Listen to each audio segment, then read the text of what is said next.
Buying a car from any lot, you'll likely see inflated prices. The MSRP, the accessories, the warranties. $39.95, $11.9, $99.95. Price haggling doesn't have to end with the sale. $49. Because every year, taxpayers pay the price for driving a car in Kentucky.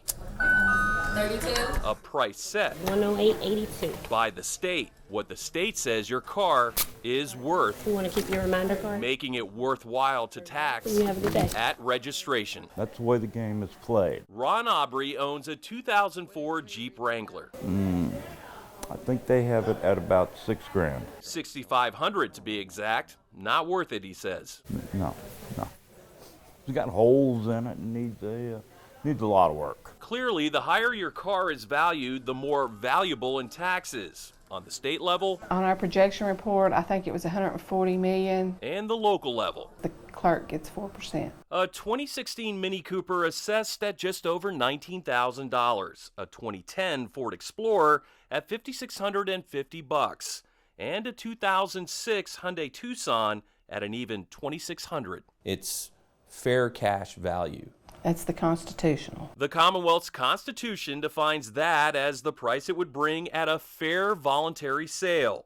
Statute calls it an average trade, but the Kentucky Department of Revenue interprets it all as a clean trade. It's conditioned on January 1. Thanks to an annual $124,000 subscription with the National Auto Dealers Association. Clean represents no mechanical defects and passes all necessary inspections with ease. In print in the NADA book. Paint, body, and wheels may have minor surface scratching with a high gloss finish. The definition is equivalent to what you would find With all equipment in complete working order. in Kelley Blue Book as good condition. But even in very good condition, the trade is significantly disproportionate with NADA and more in line with trades on Cars.com, which uses Black Book. Meanwhile, that '06 Tucson, well, there's confusion. EX, DX. Oh, I went yeah. off the VIN, Yeah. and I made sure it was the exact right model. Although NADA assessed it for 2018 at $2,600, 1 year older, and this month online,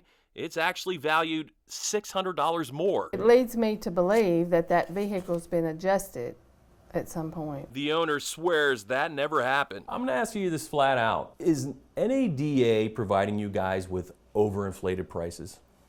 Not that I'm aware of. From what I've been told, NADA more closely represents the fair cash value, which is a sale between a willing buyer and a willing seller. So what can your car really fetch? Well, we took two of our own vehicles over to Neil Huffman Acura at Oxmoor to get their version of an accurate assessment.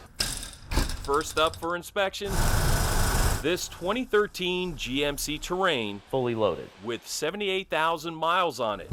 Used car director Brian Ubelhart has assessed thousands of cars.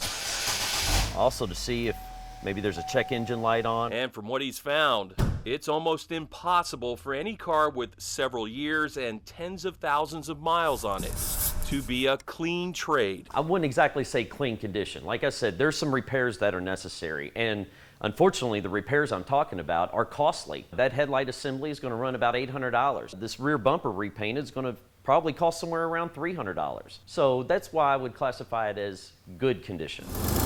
Next up, our 16-year-old Ford Escape. I look at the VIN number, that'll tell me what model year it is. With 132,000 miles. Interior tears. This will have to be replaced. And exterior rust. One panel, and it's going to have to be replaced. This vehicle is nowhere near clean condition. As a matter of fact, it's in rough shape. For what it's worth. Somewhere around $500. That's almost triple the state's $1,350 assessment. Most of the time, it's just unrealistic. NADA traditionally overvalues cars? Yes, they always have. They always have. In that clean to excellent condition, you're looking at 5% of the cars that we look at. People need to know that they can dispute that. This is where that happens. Okay, I have a title. Appeals at your respective county's Property Valuation Administrator's Office. We'll review the information and we'll need some proof. The motor vehicle tax, or MoTax director of Jefferson County, John Elgin, Right there. says higher than usual miles and damage Big dings and scratches, and it's not clean anymore. Pictures. can help your case. Can you provide us with an estimate of repair? But the truth is, most don't appeal. 2 reasons. Most people take it as sort of a cost of having an automobile, and secondly, they really don't know that they can do it. Doesn't help that the small print on the back of the mailer is just a line within a line. And it's not very prominent. No, it's not. No, it's not. So this is what we've been talking about, a roadmap, if you will, to paying car tax in Kentucky.